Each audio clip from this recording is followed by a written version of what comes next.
Welcome to the Play Podcast with me, Douglas Schatz.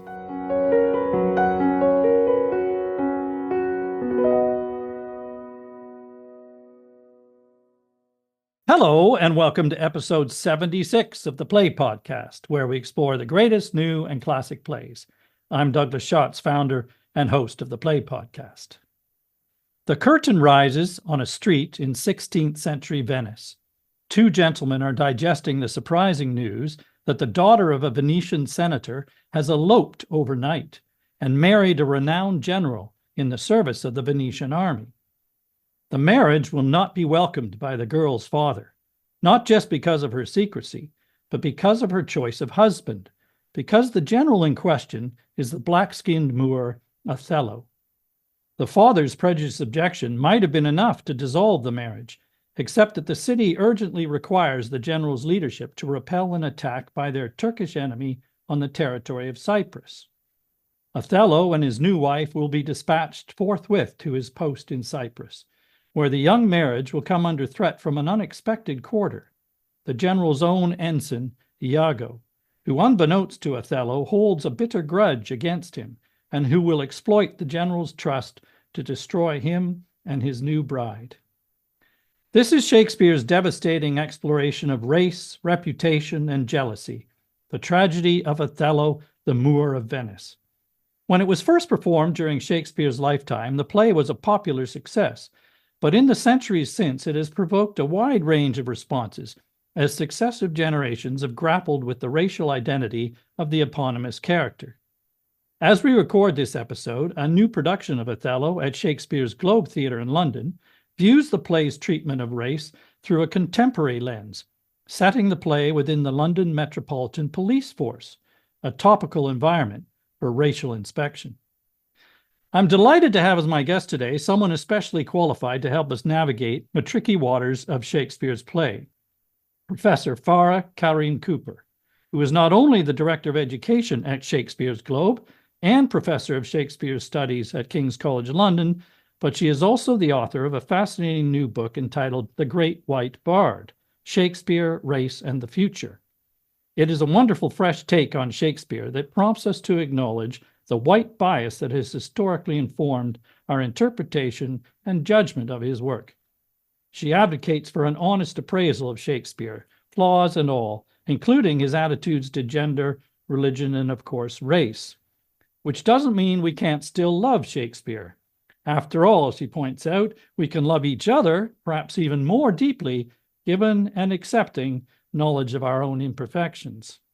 Welcome to the Play Podcast, Farah. Thanks so much for joining me. Thank you. Thanks for having me and for the lovely introduction.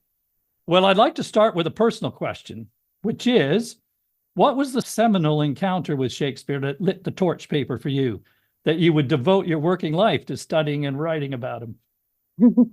Well, I kind of had two. One of them I write about in my book, actually, which was when I was 15 and I was studying Romeo and Juliet as a freshman in high school in Houston, Texas.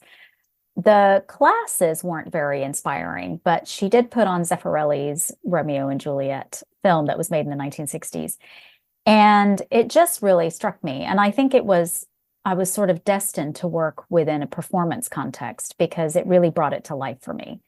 And I remember thinking, as a Pakistani American, how on earth could Shakespeare have known about the situation of South Asian women, which is often, arranged marriages.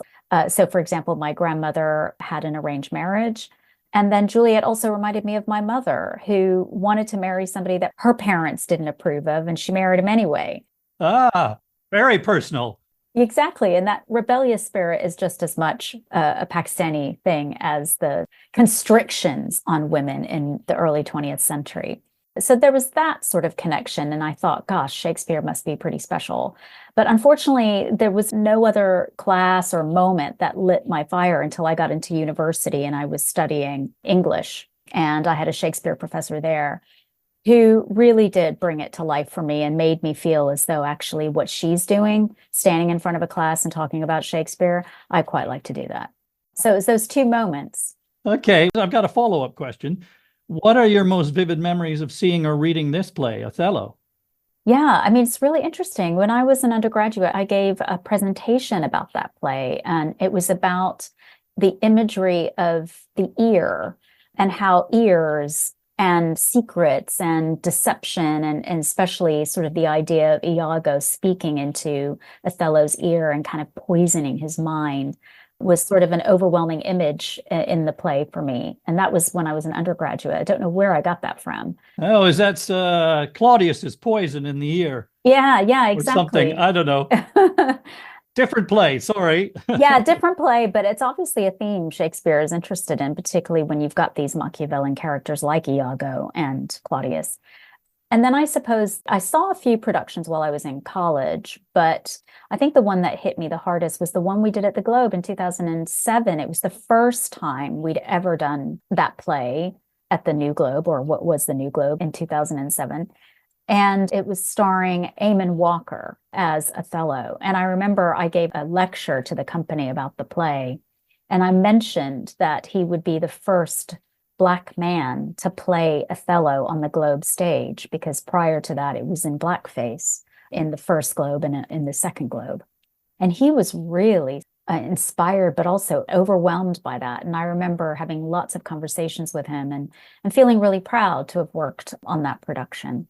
I wondered whether you were attracted earlier. You talked about your first experience with Romeo and Juliet and identifying perhaps with the rebellious spirit and her circumstances. And I wondered about any identification you may have had or felt towards Othello in the canon because of race, personally. Yeah, well, it's really interesting because in my training, race wasn't really talked about. And I think this is something that we find in the field of Shakespearean race, or pre-modern critical race studies, as we call it. Hence your book. Yeah, exactly. Is that actually the sort of lens through which all of Shakespeare is presented in universities throughout the 20th century and early 21st has been largely through a white lens. And race was always seen as potentially a theme in Othello alongside jealousy. And sometimes jealousy was seen as a much more important issue at stake in the play. And for many years, as a Pakistani American, I didn't necessarily see myself as raced because I grew up and was trained in white spaces, and actually realized later on that I indeed was minoritized in that world. And this came to light, especially for me, when I realized I was one of the only scholars of color teaching Shakespeare in the UK. There's very few of us. And so I thought there was something really peculiar about that, and began to really recognize my own minoritized experiences. So Othello is an important play, I think, for many of us, but in particular, I think it would be important for a reappraisal of thinking about race in Shakespeare, because while it stages explicitly the experience of a Black man, for many years, people didn't see it as a play about race. Yeah, that's fascinating. It's interesting. It just occurred to me that while I was preparing for this, I had a list of topics to cover, of course, and initially, I think I might have put jealousy and then race. And then I thought, no, wait a minute. I've got that backwards.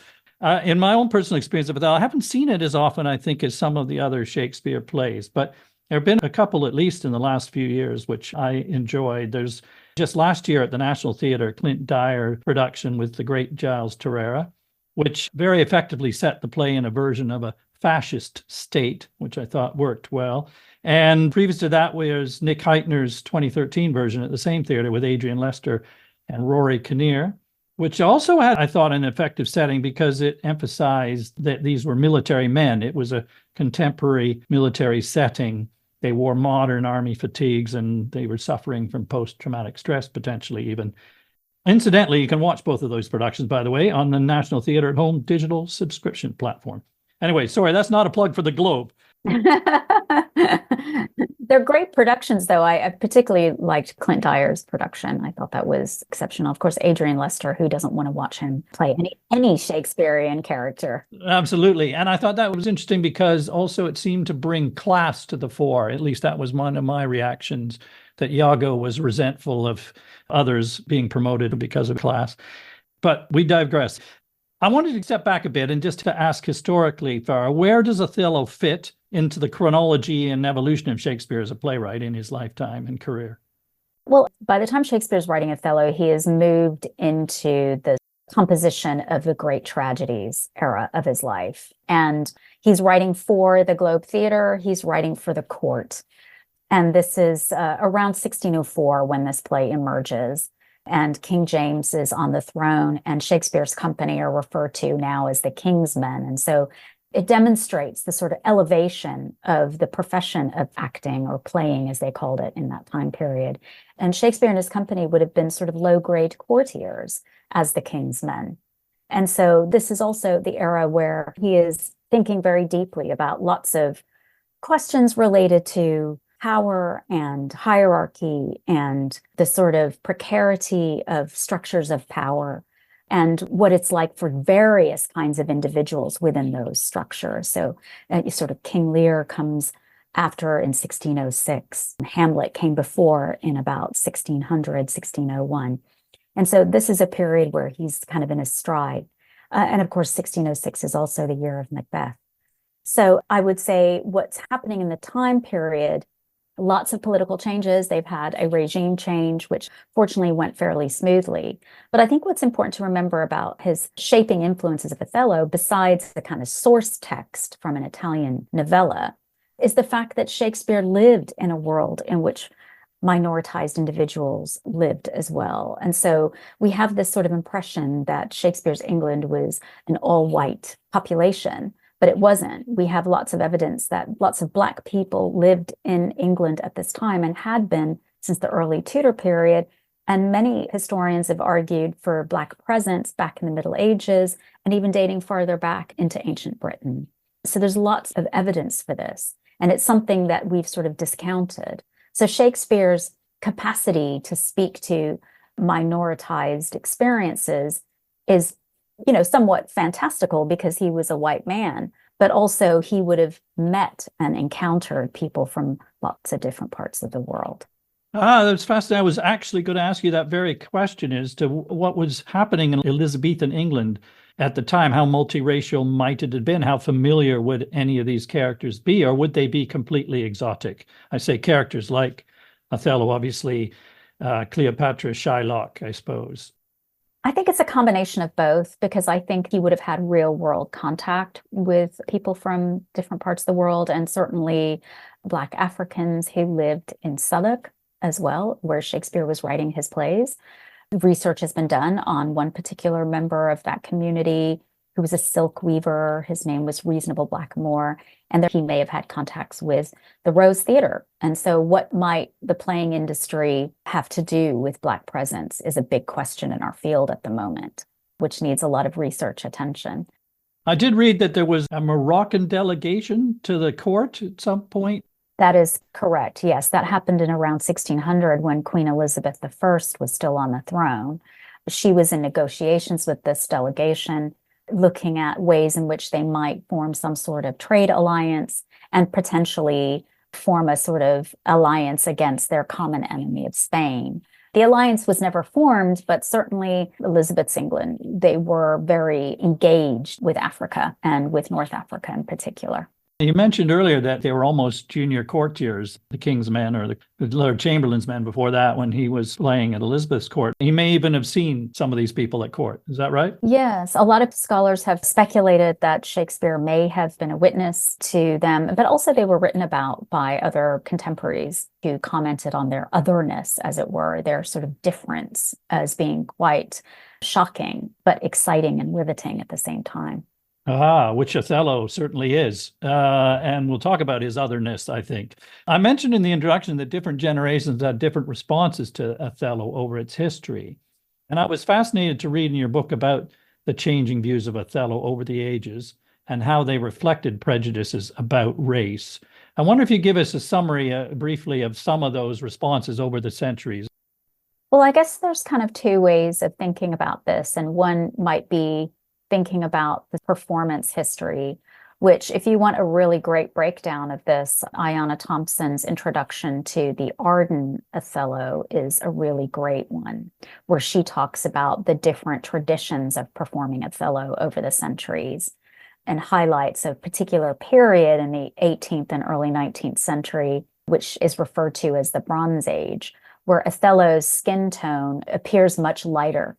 And it's really interesting to, I suppose, theorize about this, to think about why that is and what was happening in the 18th and 19th century and what were the social attitudes towards racial difference at the time. We know, obviously, that the slave trade in Britain was underway, and that would impact upon the ways in which people felt an affinity with these characters. Othello was always a beloved play. We have evidence from 1610 when the King's Men took it to Oxford. A scholar, Henry Jackson, talks about how moving it was and what an extraordinary performance the actor playing Desdemona gave. And so you could think about it from the performance tradition. And of course, we know that up until the 1980s, that Othello's part was played by white men, largely in blackface. It's an extraordinary thought, isn't it, now? It really is. It really is. And actually, blackface still crops up from time to time in different parts of the world. And it's problematic. And certainly a lot of scholars, including myself, but also Ayanna Thompson, again, who's written a book called Blackface, talks about how blackface represents a sense of ownership over Black people. So it's a form of white property, which means it's exceedingly problematic today. Yes, Olivier famously, of course, did it, didn't he? And made a film of it that way. Yes. I think it's always under the sort of, oh, I want to get inside the character. I really want to know what it feels like. And they're never going to know what it feels like. So it always comes across as a mixture of fantasy and property. Yes. 10 minutes in a black makeup? I don't think that's enough. Yeah. Yes, extraordinary, the Bronze Age, as you described it. I read somewhere that Edmund Kean, who was one of the leading actors in the 19th century, argued that someone as refined as Desdemona could not possibly have fallen for a Black Negro. That's right. So, and it did tone down his skin color somehow. Yeah. It was a way to adjust the play's dramaturgy in order to make the empathy more palatable for them, right? Yes, for a white audience. For a white audience, particularly a white audience that had been busy enslaving Africans. So it's an extremely interesting, but very, very disturbing and problematic era in the production of this play. It remains problematic. Yeah. I mean, you talked about blackface occurring right up to the 1980s. I have some thoughts about how do Black actors approach the play as well. So who were the first Black actors? Was Ira Aldridge, of course, who did it in the 19th century. And then Paul Robeson. Yes. And he had an extraordinary story about how uneasy he felt in front of white audiences about how overtly you can portray a sexual relationship in particular between a Black Othello and a white Desdemona. And he said that he deliberately played this down in some way because he felt that might be difficult for a white audience. Yeah. But also more recently, Black actors and how they have responded to the way Othello is written and what he represents. There's been debates as to whether playing him is a positive statement of racial uplift, or is it a reinforcement of racial stereotyping? And the Black British actor Hugh Corshey, who played Othello at the RSC, said he wasn't sure that a Black actor should play it because it made the racial stereotype legitimate. What do you make of that response? Well, it's really interesting, and I'm glad you're citing these amazing actors. I think, it's always really important to talk to Black actors about their perceptions rather than theorize about them. So we did have in 2018 a Shakespeare and Race Festival at the Globe, and we had 4 actors there who had been playing Othello in the past 10 years or so, or who were still playing him on the stage at the moment. That was Andre Holland. And they all talked about the sort of difficulties of being entrapped in this representation, which ends up creating sort of trauma, because what's really interesting about it is it really does depict what it feels like to be an outsider within. So you are accepted into this particularly elite society because you have a skill set, or you're a model minority, as I call my chapter on Othello. And so you're allowed into certain circles. The exception that proves the rule somehow. Yes, exactly. But then, you can't step over a particular line. So when Othello does that, you see the sort of institutional racism beginning to emerge. And so that is very much what society feels like for many people of color. So an actor has to live this feeling. It hits close to home, as some people have described, yes. And there are actors like Keith Hamilton Cobb, who's written an excellent play called American Moor, which we staged in the Sam Wanamaker Playhouse in 2018. And it's a depiction of a Black actor on stage auditioning for the part. And there's a white director in the auditorium that you can't really see in the shadows, but you can hear him from time to time. And you get this inner monologue of the actor who's auditioning for the part. And you see the turmoil and debate that he's having with himself and with the play and with Shakespeare and with the social constructions around Shakespeare that turn Shakespeare into something that is seem to have been made only for white people, except this role. And so you can see that the responses to playing Othello from Black actors is varied and it is complex. It's not an easy relationship. No, that's fascinating. Sounds wonderful, that play. Actually, you mentioned your Shakespeare and Rice Festival. I did look that up and read that one of your guests was an academic who I think argued, is this right, that the play shouldn't be put on at all ever again. Or am I overstating that? No, you're not. There are several people who think that plays like Othello or like The Merchant of Venice or Taming the Shrew should be on a sort of moratorium. Why? Well, because of the ways in which white directors tend to get trapped by the play Othello, for example. There's this sense that race is not an issue that needs to be highlighted too much, and that actually they want to focus on military bonds or domestic abuse or misogyny. And this is what I argue is problematic about seeing race as a theme. In fact, I see it instead as a context, as a set of conditions under which this play is written and in which the action of the play takes place. So while Othello's race for some white scholars and white directors seems to be secondary because he has somehow made it into the white elite world, that ends up trapping a lot of productions. And you see a conspiracy almost that the audience tends to participate in unwillingly or unknowingly against a Black man by the end of the play, particularly because of the humor in the play. You know, Iago is very seductive, and particularly in a playhouse like the Globe Theater, where the audience can be seen, there's this sort of rapport between Iago and the audience. Yeah. And it feels conspiratorial by the end. And it's really hard for the actor playing that part. And it just reinforces the racist tropes of the play. And it reinforces the sort of hiddenness, I suppose, hidden in plain sight of systemic racism. And I think that's why Clint Dyer's production and more recently Ola Ince's production have shown instead the framework of racism in the play as opposed to emphasizing Iago's racism. Because if you can just say the racism exists in that one person, you can punish them and then everything's fine and we're back to normal. But actually normal needs unpacking. Yeah, and I think you're absolutely right about context, because there's so much in the play that suggests the worldview of race and the time that he was living and still pertains. There's an association because he's the only Black character, and Blackness is referred to so frequently in the play that there's a connection between his bad behavior and the color of his skin. Yeah, I would say that does happen. And I think it's really interesting because audiences and directors and potentially scholars have focused on his behavior rather than on the frameworks that have produced it.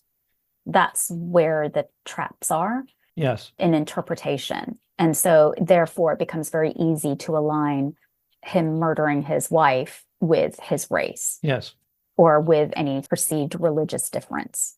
So yeah, it's really problematic, which is why you need to look at the structures of the world in which he's operating in, because there's still so many parallels between those structures then and what we're still living with now. Yeah, and what we come to is that there's so much language in the play that points the audiences in that direction that you've just described, and therefore colors the view, because, you know, if you took a step back, any individual can behave as Othello has behaved, regardless, clearly, of their color. I wanted to start, though, with, you talked about Iago talking directly to the audience, and that's one of the crucial features of the form of the play, isn't it? This creation of the dramatic irony where we are brought into his confidence. And I wanted to ask you, what is the effect of that in the play overall? I mean, you've touched on one of them, I think.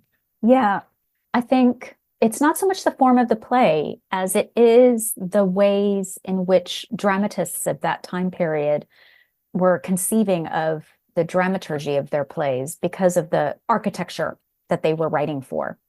So you've got a playhouse like the Globe where you would have audiences standing in the yard and therefore a really captive audience, really energized, attentive audience that actors could communicate directly with.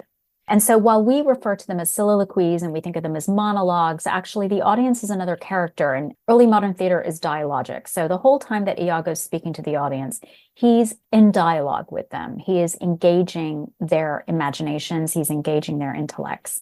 And so this is problematic with villains because the audience get excited about villains. They get excited about the particular genius or the insight of someone like Iago, who understands that there's no such thing as reality, there's only perception. And so if you understand that, then you can manipulate people's perceptions and therefore their realities change.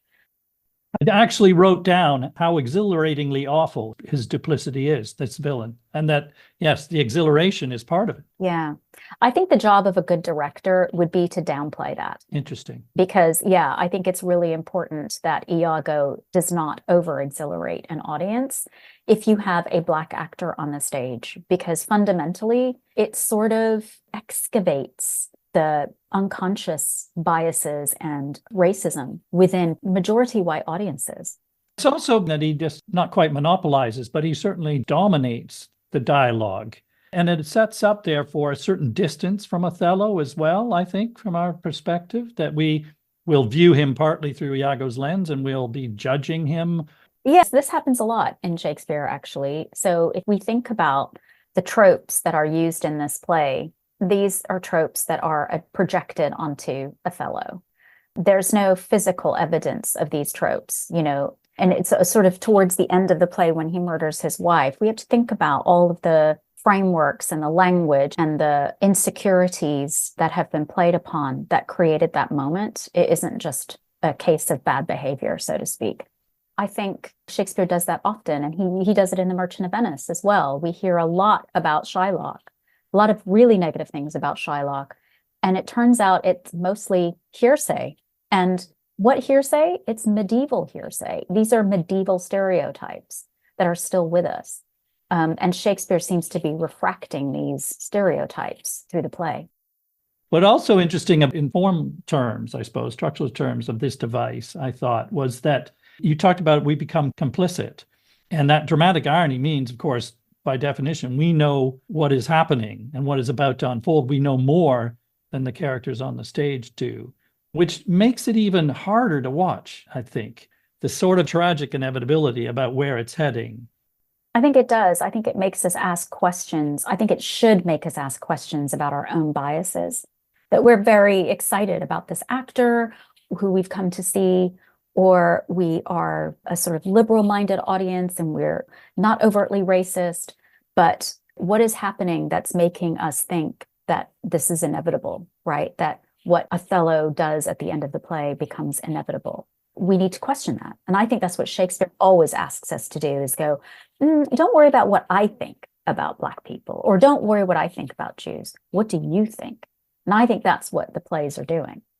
I read somewhere that was quite interesting that this sense of inevitability maybe, or also the injustice of it, that we are so directly observe the injustice of what's going on, that it makes it even harder to take, that there are times when members of the audience would literally try to intervene to stop what is going to happen. I don't know, are those apocryphal, those kind of stories? I've never seen it happen. No, but it's a lovely idea, isn't it? That there's an instinct that somebody in the audience wants to jump up and say, no, no, no. Yeah, I've heard stories where people wanted to jump up and save Desdemona.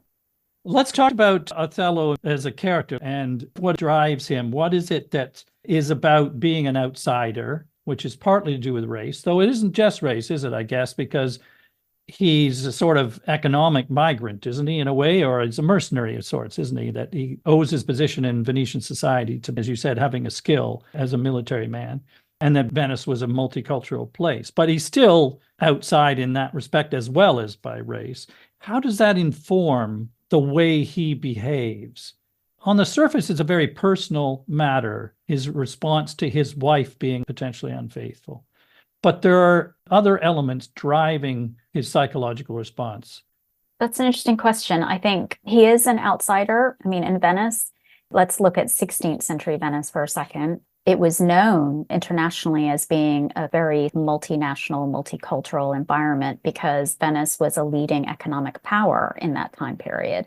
And it recognized the importance of having diversity and the exchange and being a sort of intermediary between the East and the West when it comes to the trading of goods and money. But at the root of Venice, who runs Venice, who owns Venice, who is in charge of Venice, is the Venetian elite, the patrician families. And that's who Brabantio represents, Desdemona's father. And so everybody who lives there might feel like an insider sometimes, but then eventually something is going to stop and make them feel like, oh, wait a minute, I actually don't belong here. And the whole system can turn against me in an instant. That's what happens in the courtroom scene in The Merchant of Venice against Shylock. And it's what happens to Othello when his emotional stability starts to break down and he starts behaving in ways that are uncharacteristic of him. So do you think it's associated with or synonymous with a sort of precariousness in another context as well? His personal emotional trauma is associated or comes from some sense of that precariousness of his position. Yeah, exactly. I think all of us who are minoritized feel precarious. There's always this looming threat we're going to get sent back to where we came from, depending on who's in the government. Or this threat that somehow the places where we worship are not going to be stable or safe. And so people who are minoritized in a white dominant society live with that every single day. And that produces different kinds of trauma and insecurities and vulnerabilities. So you do feel really vulnerable. I thought that was fascinating because what happens so quickly, in fact, it seems, is Othello disintegrates and displays his instability. You know, he literally has a fit at one stage, which may be epileptic, but could be panic, whatever is inducing that. It's to do with the pressures or stresses he's experiencing psychologically. And he talks about chaos. There was a line I thought was really struck by when he says if he no longer loved Desdemona, then chaos would ensue, or something along those lines. Chaos has come, yeah. Yes, and it says comes again. Well, that's because I think he's referring to the pre-creation moment when the world was chaos. Ah, okay. Yeah. But I'd sort of thought it might mean that it's a personal instability again. I don't think so. Reading too much into that. Okay. Yeah, maybe. I think that line refers to, the original state of chaos that we were in before God actually made order of the universe and created it. I don't know whether we've covered why psychologically he responds the way he does, but part of it could be to do with this sense of precariousness, I suppose. It comes from other sources as well in his life. I think there's lots of things that produce this emotional breakdown. I don't think it happens quickly, particularly in the production I saw the other week at the Globe. You see it happening over time, right? It takes a little bit of time. And Iago's technique is really chipping away. It's chipping away. It's about chipping away, and it does it with little tiny comments or bits of evidence. Mm-hmm. And, I think there's a really profound moment when he's at the court scene in the beginning of the play, and the Duke says to Brabantio, your son-in-law is far more fair than black. What he's saying is that don't worry, he's not going to act black. He's white like us. He behaves like he's white. That's a really problematic moment. And I think that just sort of addresses immediately the perception and the precarity of being an outsider in that kind of society. So I find it really hard to imagine Othello breaking down very quickly. And it's not just because of his racialized position in the play. That is certainly a factor because there is precarity, there is vulnerability, there is insecurity. When he talks about I'm black, so I don't have those softer parts of speech. There's a lot of talk about Venetian men. There's a specific kind of Venetian woman within the misogyny and sexism of the play. Desdemona is sort of incorporated into that discourse about women. And so everything is being sort of separated from Othello slowly and slowly. And he is made to be isolated. And Iago isolates him. he's a sociopath. There's like a psychology at play in Iago's character, and he plays upon the system that he understands he lives in, that people will not trust you if he tells them not to trust you, you know.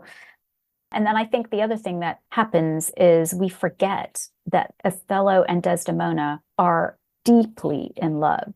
That Shakespeare makes it very clear how extraordinary this love is, how it has moved them both to do things they wouldn't normally do, like clandestine marriage. Yes. And so that is a powerful entity in the human brain, you know, and you hear about crimes of passion all the time. So I think that there are many factors that produce the outcome of the play, not just Othello's sense of precarity.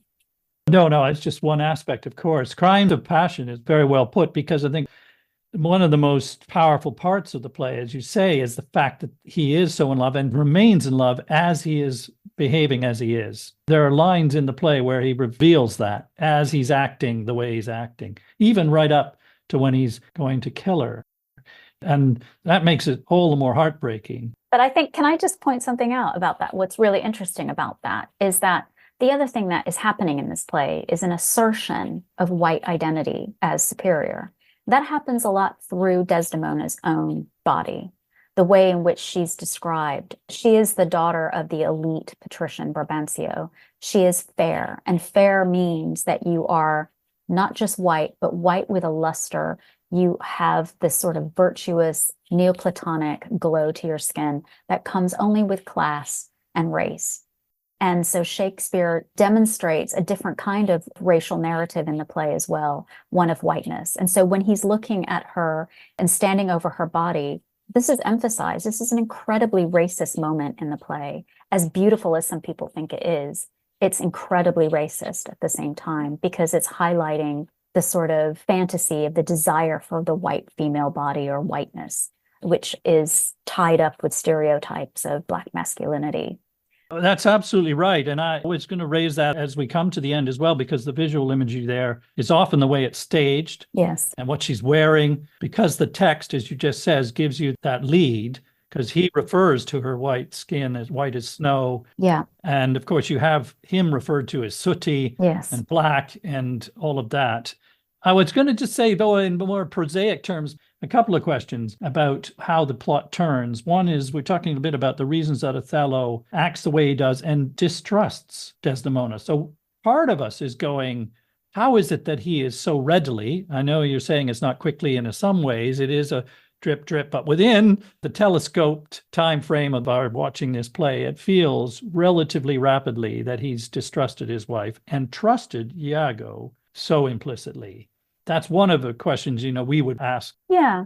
So I think there's a couple of ways to approach that. The first thing is think about the slow drip that we talked about. Brabantio doesn't help when he says, look to her, keep an eye on her because she deceived me, she'll deceive you too. Right. So he had something to say about his own daughter, which I think plants a little bit of an unfortunate seed. Which Iago reminds him of, doesn't he? Yeah. But also, I think if we're going to think about the social and historical context, we can think about what it meant to be part of an army. Yes. And who the ensign is, right? The ensign is the person that you look for when you're in trouble on the battlefield, because he will be waving the flag. He has to be the most honest, trusted person. And so the way in which Shakespeare repeats the honest Iago is rooted in this social context of military bonds. And that's why it's also an interesting theme to look at, because the way in which people in the military, particularly if they've been to battle with each other, the connections that they have, the bonds they create, are those that can't be understood by people who haven't been to war. And so that dynamic is at play. I think it's really interesting that we have that in other settings like the Metropolitan Police, where Olla Ince has set for production, because you have a similar kind of dynamic within the police because of the life and death precarity of that profession. It's a very male, it's a very masculine world as well, of course. Very masculine and very misogynistic. So there's this sense that women are on the outside. They don't really understand us. That also sits within early modern notions of male friendship, which is true friendship because they are equals. And you can't really have a friendship with a woman because she's always going to be inferior to you. So there's a lot of that other kind of social dynamic. So that's why, yes, he would trust Iago. It's why Cassio does too. We fail to recognize that Cassio is trusting Iago just as heavily, and so is Roderigo. It's not just Othello. Yes, that's true. He fools everybody. Actually, talking about Iago, so one of the big questions of the play that I read around was, why does Iago act the way he does? What is driving him? Well, that's a $1 million question. Good. So there's lots of theories. He tells you point blank, maybe that's what Shakespeare wants you to think, but we seem to ignore that he's like, oh, I hear he slept with my wife, so I'm going to get him back for that. Or I'm jealous that Cassio's been appointed, and Cassio's an arithmetician. In other words, he's a theorist. He's not someone who's been out on the field. He doesn't really get it. So there's professional jealousy, there's sexual jealousy. There's also been queer readings of the play that suggest that Iago has a sort of erotic attraction to Othello, and that is sort of specified in the scene in which they kneel together and swear that they're going to trust each other. And so there are various ways of looking at it. Some people say, oh, Iago's a racist. That's why he does it. But that doesn't explain his attitude towards Othello that may have been before the play opens. And I think the thing about his racism is it's the level of racism which is referred to sometimes as personally mediated or explicit, overt racism, which is that kind of, someone who shouts racist slurs or who's discriminatory. It's very obvious racism. But actually, I think he uses that as a tool in order to get the audience to be complicit in some way, sort of scratching around at their own unconscious biases by objectifying Othello's race. And also trying to scare other people, like Brabantio when he talks about his daughter and him. Yes, the black ram. Tupping your white ewe. Yes, exactly. So he animalizes and demonizes, uses very, very common demonizing, racializing tropes. And that all feels very simplistic to me, because actually the racism that's most problematic is in the structures of this society. And because Iago knows that, he can play on that. Yes, it's got to be a society where he could even say those things, which he does. Yes, all those motives, I think, are there. It's fascinating. And it gives a richness to it, of course, because it could be any one or all of those together, I suppose. Yeah. And in fact, there are also some suggestions that he's just evil. He's an allegorical embodiment of evil, which may be slightly less interesting to us when we're looking for the psychologies in modern drama anyway. And I think Shakespeare was as well. Coleridge, in fact, the poet, called it his motiveless malignity, which I think alludes to this, allegorical role. Yes. Well, I think psychology, in modern psychology, there are probably terms for the way his brain works. I think there are ways to explain that kind of behavior in society now through psychoanalysts. Now, you talked about the male bonding in the military, but also, I suppose, in Venetian society, it's a patriarchal society. So thinking about Desdemona in the play, she has very little power in the world, ultimately, doesn't she? She becomes a victim, almost collateral damage in what is Othello and Iago's tragedy centrally, I suppose, because they seem to have very little status in this male world, in either Venice or the military or within marriage. The portraits we see, even briefly, of their exchanges within marriage, or with Iago and Emilia's marriage. And I wanted to talk about Iago and Emilia in a minute, but what do you make of Desdemona's position in the play? I actually think she's a much stronger, bolder character than we like to believe. Yes, I agree. I think that for a patrician woman who's probably under escort most of the time, for her to get married behind her father's back would have been a very bold decision. And then to stand up in court and say to him that, I love you, I'm grateful that you raised me, and I owe you all the respect for that. However, now I need to give my duty to my husband. And so she makes it very clear what her choice is. And she does that in a courtroom full of men. So she's actually a pretty incredibly smart and strong character. She also is deeply, deeply in love. So her faith in her husband is pretty powerful. which is why she's shocked when his behavior changes towards her. So I think what some people see as weakness in her, I see as faith. Not that I'm necessarily lauding that. As a modern feminist, I'd be like, get out of there, lady. There's exchange between her and Amelia at this time, and she vows that she will love him always, no matter his unkindness. She doesn't waver. She just doesn't waver. Or it can be interpreted as weakness somehow, as passivity. Can be, yeah. But in fact, as you said, she actually stands up initially to her father in the court. She's spirited in her advocacy for Cassio. Mm-hmm. She fights back when Othello attacks her, saying, I have not deserved this. By heaven, you do me wrong. And fights until there's a terrible moment, isn't it, at the end when she realizes the weakness of her position when she learns that Cassio is dead. Yes, I think she makes the choice. She is not someone in an abusive relationship. She makes the choice to have faith. So she doesn't feel trapped in that relationship, as it were. And it's very likely that patrician daughters would have felt they were in abusive relationships with their fathers, and she still manages to get away and does what she wants. Yeah, and there's certainly evidence that the men held the power in a marriage. I mean, that they're expected to be obedient. Yes, yeah. What about the relationship between Amelia and Iago, for example? That seems to me unclear at times. What does she think of Iago? What's going on there? I actually think that one of the best interpretations of that relationship I've seen was the National Theatre Clint Dyer's production, where she was a victim of domestic abuse, and it was really clear. She's suffering Stockholm syndrome. And when she finally speaks up, it took everything in her power to speak up for justice and truth. And speaking truth to power is a very dangerous thing to do as a woman. And I think that makes her character really powerful.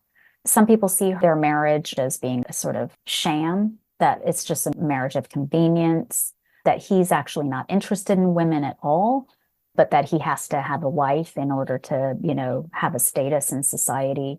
So there are lots of ways you can read that relationship. I don't think Shakespeare makes it cut and dry. You're right. It was very intriguing, last year's production that suggested abuse as a reason, for example, as to why does she steal the handkerchief in plot terms that her husband Iago has asked her to do. She's wanting to please him in some form, but is she doing that under duress? Is he exercise abusive control, or does she love him and she wants his approbation and love, and maybe she isn't getting as much of that as she'd like, and this is a way to win some? It could be any of these readings. I think that's why productions are so great, because they can give you different perspectives on that. So it's up for grabs. Yes, as you say, it's a wonderful character. One of the reviewers of the current Globe production, in fact, said in passing in their review that Amelia was their favorite Shakespearean character. And I think it's to do with the fact that she stands up, as you say, in the end, and she has that wonderful, rousing speech in defense of women, pointing out that if men mistreat women, then they are entitled to respond in kind. But it goes beyond the specifics of adultery. Let husbands know their wives have sense like them, a sort of feminist cry that women equally have desires as men do, and strengths as well as frailties. It's a wonderful speech. And as you say, she shows great courage in standing up first to Othello as well, when he physically threatens her, and then speaks out against Iago. Let's talk about the ending then, if we could. It's an undeniably powerfully constructed scene, isn't it? The rage and physical threat that is coming, and the fact that it takes place on the marital bed, in the ultimate court, so to speak, of their marital bed, which conflates sex and death. It's also deeply personal. We almost have a kind of voyeuristic gaze on what's happening here, but then it becomes public in the sense that we're all watching, but everybody comes in as well. It's very uncomfortable in so many ways. I mean, we're watching a murder is horrific enough. But here's my question. It's remarkable that we can feel pity for Othello as well in his doing this terrible act. Do we not feel it? And if so, how is that happening when what he's doing is so horrific? I think the pity comes from having the knowledge that he had been deceived, having empathy for his faith in his friend and his desire to belong, and then empathy in his utter remorse. There's no remorse in a Shakespearean character like what you see in Othello when he realizes what's happened. The remorse in him is so great. It's so profound. It's so powerful. I can't think of another Shakespearean character that experiences it to that extent other than maybe King Lear, but I don't even want to give King Lear a pass because I don't think he has the right remorse that he needs. So I think that is something that might draw people in. I think in a contemporary moment where there's more racial literacy in society, hopefully, there's a real sense for the compelling predicament of a minoritized person who has been destroyed by the society in which he's given service to. That's fascinating because I read somewhere, I think in your book actually, the Nigerian author Ben Okri's response to watching Othello as a Black man, and he said it made him unbearably lonely. Yeah. To know that you can empathize with them, white people, but they will rarely empathize with you. And that struck me as wondering that what you've just said is that the depth of recognition the Black man feels is something I guess I in the white audience can never truly empathize. As we said earlier, you're never going to really understand it. But you're suggesting that we have some understanding. I think people can intellectually get there. Yes. I just think experientially they can't. So there's always going to be a missing piece when it comes to empathy for Othello. There's always going to be a missing piece. Yes. Of course, you still have the behavior, which he's murdered his wife. Well, can I ask you a question? Go on. Hamlet murdered a couple of people innocently, but we don't question our empathy for him at the end. So I think it's really interesting that we interrogate our own empathy for Othello, even though he's committed murder, but we don't do that for Hamlet. It just gives us pause, doesn't it? It does give us pause. I mean, killing of Polonius was not a great move, or Rosencrantz and Guildenstern. Polonius was innocent in that moment. You could argue he was responsible for the death of Ophelia, the way he treated her. Yes. No, I'm not giving Hamlet a pass, particularly. No, I'm not saying you are. I'm saying lots of people do. Yes.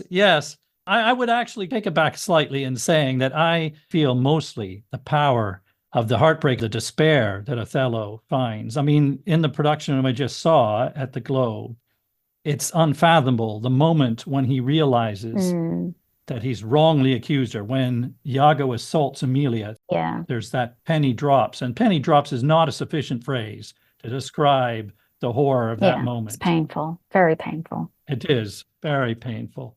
You were talking about how we feel about the ending in terms of Othello's remorse.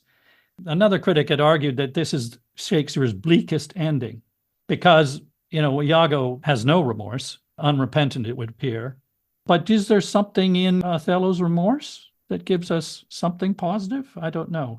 I also find it bleak. I do, because I think that even whenever it's performed and how people respond to it, it feels like the position is always going to be the same, that you're never really going to quite belong.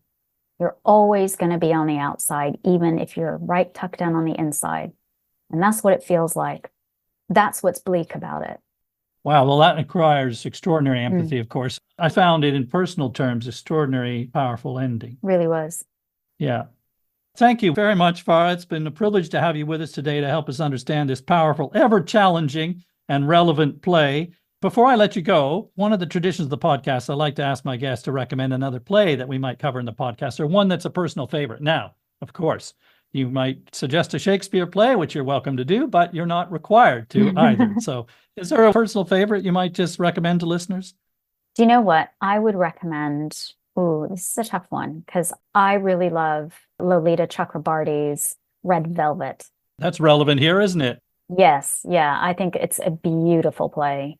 Just briefly, just tell us why it's relevant here as well, the connection. It's the story of Ira Aldridge, who was one of the greatest Shakespearean actors of all time. He was a Black actor, and it just makes his life and his world and his performance capacities more visible because history has seemed to have sort of written him out to a certain extent. He performed Othello. He did. In London in 1825 at the age of 17.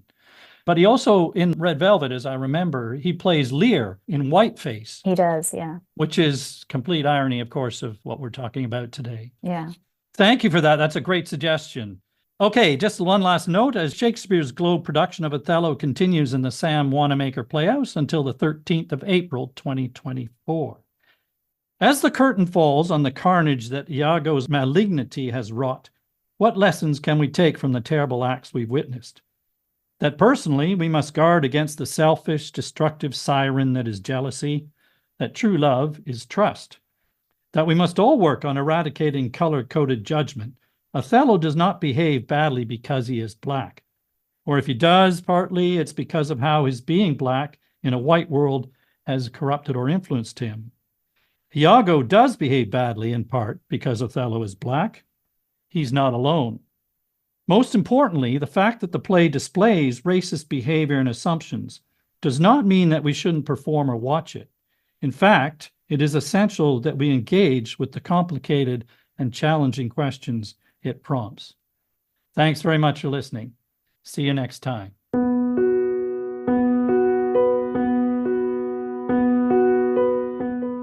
There are additional footnotes about this and every other play that we cover in the podcast available to our patrons. Patrons also enjoy early access to our sister podcast, The Play Review, in which Jody Rylett and I share our views on current productions on the London stage. To become a patron, please visit our website at theplaypodcast.com.